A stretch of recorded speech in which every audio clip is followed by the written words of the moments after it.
था, उसी के कारण इस आपदा का प्रभाव ज्यादा हुआ है। प्रदेश के कृषि मंत्री हरक सिंह रावत ने केदारनाथ में हुई आपदा के बारे में एक बड़ा बयान दिया है। मंत्री के अनुसार इस आपदा में केदार घाटी में बड़ी तबाही इसलिए भी हुई क्योंकि स्थानीय पंडा समाज, घोड़े खच्चर वालों और जिला पंचायत के नेताओं ने वहां अनशन शुरू कर दिया था, जिसकी वजह से लोग दर्शन नहीं कर सके और बड़ी संख्या में श्रद्धालु वहां पहुंच रहे थे और रुक रहे थे।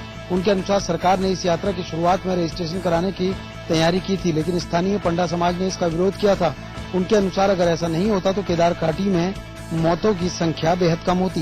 प्राकृतिक आपदा में हादसे के बाद अब लगातार राजनीतिक गलियारों से भी बयानबाजी हो रही है, लेकिन सोचने वाली ये बात है कि सरकार और प्रशासन अगर वक्त रहते ये सारे कार्य करती तो आपदा को टाला भी जा सकता था या नुकसान को कम किया जा सकता था। उत्तराखंड में आपदा ने जिस तरीके के जख्म दिए हैं उससे उबर पाना राज्य के लिए चुनौतियों से कम नहीं है। सड़क मार्ग टूट गए हैं, गाँव का संपर्क टूट गया है। ऐसे में प्रदेश के मुख्यमंत्री नए उत्तराखंड को बनाने की बात कर रहे हैं, लेकिन क्या आपदा से सबक लेकर प्रदेश में अवस्थापना निर्माण वैज्ञानिक होगा? उत्तराखंड में आई हिमालयन सुनामी ने सब कुछ प्रदेश का बहा दिया। पर्यटन, स्थानीय लोग, पर्यटन व्यवसाय, सड़कें, पुल और प्रदेश की आर्थिक समृद्धि की आशा भी। जी हाँ, उत्तराखंड में पर्यटन व्यवसाय अर्थव्यवस्था की रीढ़ की हड्डी कहा जाता है, लेकिन प्रदेश में इस व्यवसाय को जीवित रखने के लिए जिस अवस्थापना निर्माण की जरूरत थी वो ढह गया है। गढ़वाल के कई जिलों में न सड़कें रही, न पुल और न ही पगडंडियां। हमारे सड़क, पेयजल की लाइनें, जो हमारे भवन, जो हमारे वाहन, जो हमारी बिजली, ये जो सब ध्वस्त हुई, इसका निर्माण कार्य साथ साथ शुरू हो गया। साफ है सरकार को इस पूरी अवस्थापना को खड़ा करने में 2 साल तो लगेंगे ही। वही सरकार के सामने सबसे बड़ी चुनौती 4 धाम यात्रा शुरू करने की है। इसके अलावा केदारनाथ यात्रा शुरू करने की भी होगी। इसमें राज्य सरकार साफ कह रही है कि अगले 2-3 सालों तक यात्रा शुरू हो जाए तो गनीमत है। हालांकि राज्य सरकार और केंद्र सरकार मदद और आर्थिक रूप में कहीं भी कोई कसर नहीं छोड़ने का दावा कर रही है। कुदरत ने उत्तराखंड में जान और माल को तो भारी नुकसान पहुंचाया ही है, लेकिन लगता है कि पहाड़ में रह रहे लोगों को प्यासा रखने की भी ठान ली है। वजह ये कि 1000 से ज्यादा पेयजल योजनाएं दैवीय आपदा के चलते क्षतिग्रस्त हो गई हैं। जी हां, एक और हालिया दैवीय आपदा ने जान और माल को भारी नुकसान पहुंचाया, वहीं दूसरी ओर पेयजल योजनाओं को भारी नुकसान हुआ है। पूरे राज्य में इस आपदा से 1071 पेयजल योजनाएं बाधित हुई हैं, जिसमें 40 योजनाएं नगरीय क्षेत्रों की भी हैं। आपको बता दें कि पूर्ववर्ती आपदाओं से क्षतिग्रस्त योजनाओं की अभी तक मरम्मत नहीं हो पाई थी और अब नए सिरे से तमाम पेयजल योजनाएं खराब हो गई हैं। सूबे के पेयजल मंत्री प्रसाद नैथानी का कहना है कि इस आपदा से जल विभाग को करीब 175 करोड़ का नुकसान हुआ है। वहीं मुख्य सचिव सुभाष कुमार का कहना है कि सरकार की कोशिश है कि जुलाई महीने के अंत तक सभी योजनाओं को अस्थायी रूप से शुरू कर दिया जाए। राज्य गठन के 12 साल बाद सरकारें सूबे की हर आबाद बस्ती तक पानी नहीं पहुंचा पाई हैं और अब आपदा ने तमाम पेयजल योजनाओं को खराब कर दिया है। अगर वक्त रहते इनको सुचारू नहीं किया गया तो सूबे में पानी का संकट भी पैदा हो सकता है। बद्रीनाथ में यात्रियों को निकालने का रेस्क्यू कार्य भले ही पूरा हो गया होगा, लेकिन अभी भी बद्रीनाथ में 2000 से अधिक स्थानीय लोग फंसे हुए हैं। वहीं चमोली जिले के कई गांवों का संपर्क मार्ग टूटने से उनके सामने खाद्यान्न संकट बना हुआ है। विगत 16 दिनों से बद्रीनाथ में फंसे यात्रियों को निकालने का रेस्क्यू और बचाव कार्य लगभग पूरा हो गया हो, लेकिन अभी भी बद्रीनाथ में 2000 से अधिक स्थानीय लोग फंसे हुए हैं। वहीं गोविंद घाट में सैकड़ों घोड़े खच्चर ऐसे हैं जिनको समय पर चारा और दाना न मिलने के चलते उनकी मौत हो रही है, जिससे क्षेत्र में महामारी का खतरा बना हुआ है। जिला मुख्यालय में भारी बारिश के चलते जो कई गाँवों के संपर्क मार्ग टूट गए थे, उनके सामने खाद्यान्न संकट बना हुआ है। पूरे पूर्वांचल में राप्ती के कहर और आनी नदी के कहर ने लोगों का जीना मुहाल कर दिया है। यहाँ तक आपको बता दें कि लोगों के घरों में कमर से ऊपर तक पानी आ गया है। आमी नदी और राप्ती नदी के तांडव से लोगों की फसल नष्ट हो गई है। लोगों की फसल दूर दूर तक देखने को नहीं मिल रही है। यहाँ तक लाखों रुपए, करोड़ों रुपए किसानों ने खर्चा करके अपनी फसल को खेत में डाला था कि ताकि समय से फसल उगे, लेकिन इस आमी नदी के तांडव ने उन फसल पर और किसानों के मंसूबे पर पानी फेरकर रख दिया है। जल में आमी नदी के तांडव ने उत्तराखंड की तांडव को दोहराने का प्रयास कर रही है।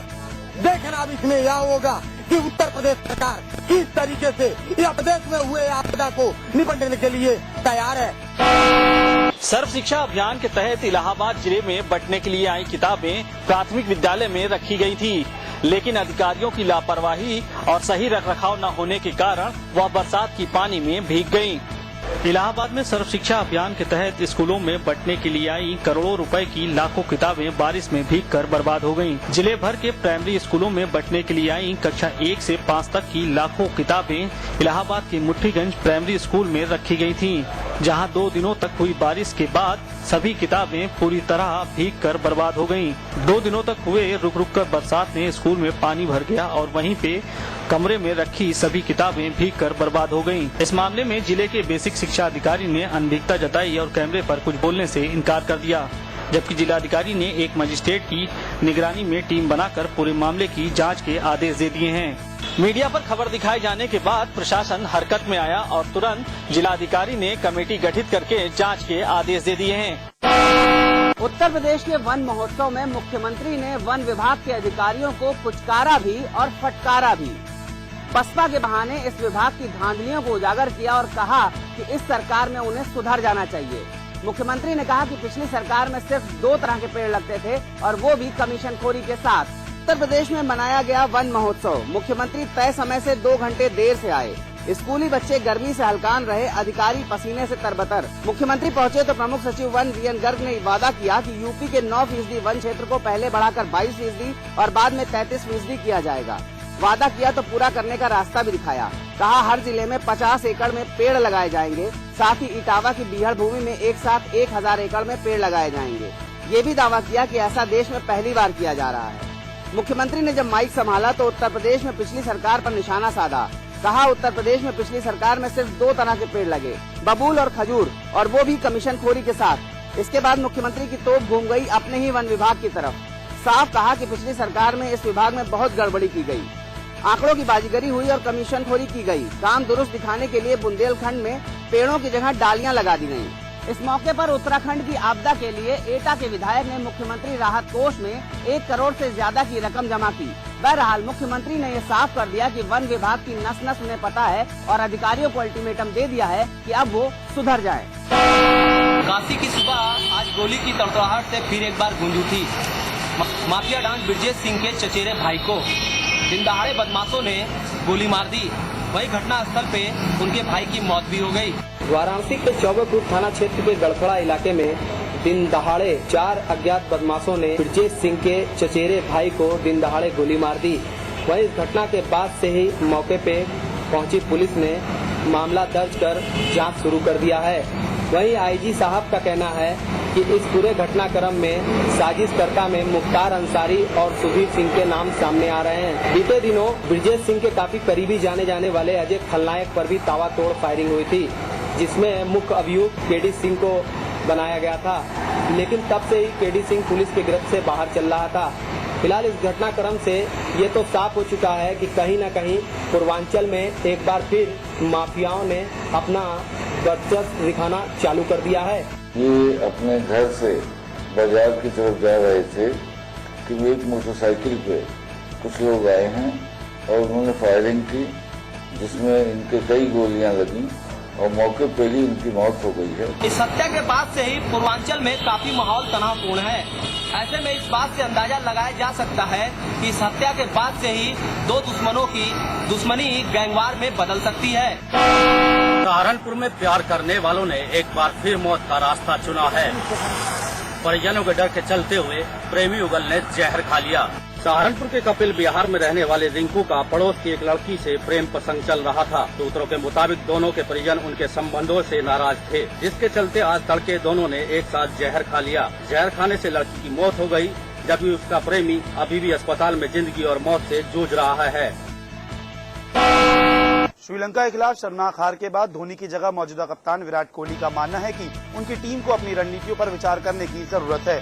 कप्तान महेंद्र सिंह धोनी की गैर मौजूदगी में भारतीय टीम की कमान संभाल रहे विराट कोहली ने श्रीलंका के साथ खेले गए मुकाबले में करारी शिकस्त के बाद स्वीकार किया है कि लगातार 2 हार से टीम को अपनी रणनीतियों पर पूर्ण विचार करने पर मजबूर कर दिया है। कोहली ने कहा है कि हमारे लिए सच्चाई की तह में जाने का वक्त है, हमें जानना होगा कि क्या गलती हुई है। साथ ही कोहली ने ये भी कहा कि टीम 4 दिन पहले बहुत अच्छी स्थिति में थी, लेकिन अब टीम सोचने पर मजबूर हो गई है कि आखिरकार कमी कहां रह गई है। वेस्टइंडीज दौरे से पहले चैंपियंस ट्रॉफी में टीम इंडिया ने शानदार प्रदर्शन किया था और अब वेस्टइंडीज में अगर सीरीज में बने रहना है तो टीम इंडिया को अपनी रणनीतियों पर पूर्ण विचार करना होगा।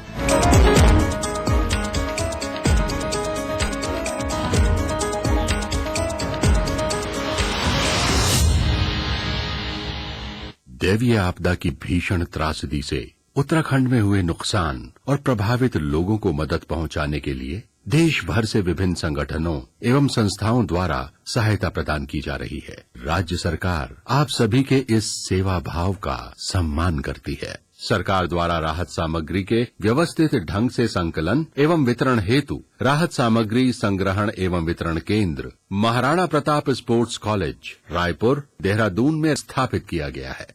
दैवीय आपदा में स्वेच्छा से मदद करने हेतु सहायता राशि चेक अथवा बैंक ड्राफ्ट के माध्यम से मुख्यमंत्री आपदा प्रबंधन राहत कोष उत्तराखंड के नाम से मुख्यमंत्री कार्यालय उत्तराखंड सचिवालय परिसर 4 सुभाष रोड देहरादून को प्रेषित कर सकते हैं। आप भारतीय स्टेट बैंक सचिवालय शाखा देहरादून में राहत के लिए संचालित मुख्यमंत्री राहत कोष में सीधे भी सहयोग राशि जमा कर सकते हैं। आज ली क्या? And then interestingly,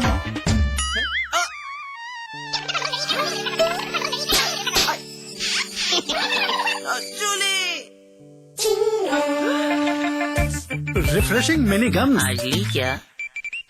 JB Institute of Technology, Dehradun, the best institute of engineering with best faculty and good infrastructure. JB Institute of Technology, inspiring minds, transforming lives. NH 72 Chakrata Road, Dehradun. खोल दो इन खिड़कियों को, इन दरवाजों को, हाथों को फिर से हाथों में डालो। किसी को गुदगुदाओ, दोस्ती करो, मोहब्बत करो।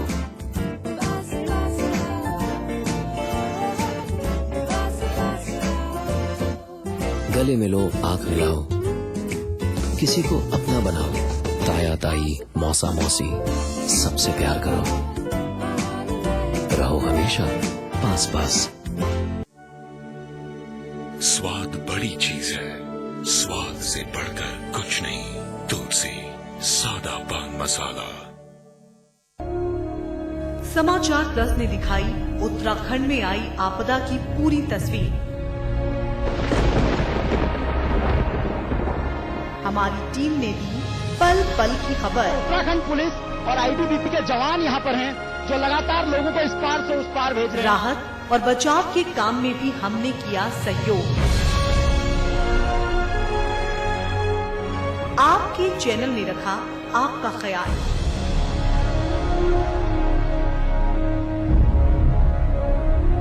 समाचार प्लस, खबर वही जो हमने कही। पुलिस हमेशा देर से क्यों पहुंचती है? भाई नेताजी अपने वादे निभाना कब सीखेंगे? गरीब की कमाई कब तक लूटी जाएगी माई बाप? सिनेमा के नाम पर नंगाई कब तक चलेगी? महंगाई का कोई और छोर है कि नहीं? यहाँ तो सही काम के लिए भी घूस देनी पड़ती है।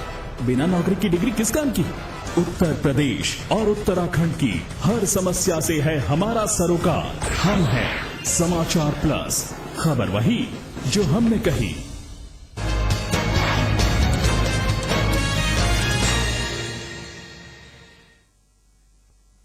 नमस्कार, स्वागत है आपका। मैं हूं अनामिका पांडे। आगे बढ़ने से पहले एक नजर हेडलाइंस पर।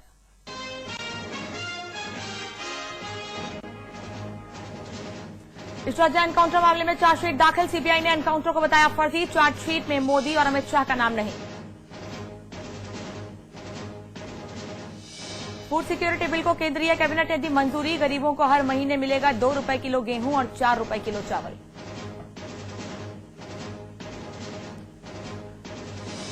बेनी ने फिर छेड़ा बेसुरा राग। मुलायम पर साधा निशाना। कहा पीएम आवास में झाड़ू लगाने के लायक भी नहीं है मुलायम।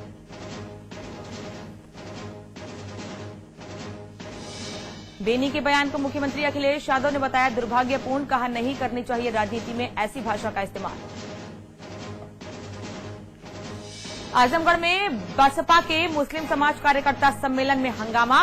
पार्टी महासचिव नसीमुद्दीन सिद्दीकी पर फेंके गए अंडे और जूते। बसपा ने सपा कार्यकर्ताओं पर लगाया हुड़दंग का आरोप। उत्तराखंड सरकार ने सुप्रीम कोर्ट में माना कि पूरा हुआ रेस्क्यू ऑपरेशन। आपदा में फंसे सभी लोगों को बचाया गया।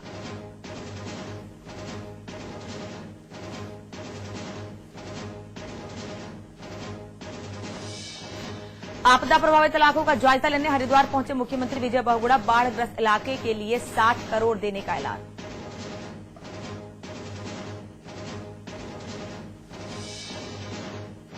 उत्तराखंड की पूर्व आयुर्वेदिक एवं यूनानी निदेशक पूजा भारद्वाज को हाईकोर्ट का नोटिस। महंगे दामों पर खरीदी थी दवाएं और पति को दिलाया आउट ऑफ टर्म प्रमोशन।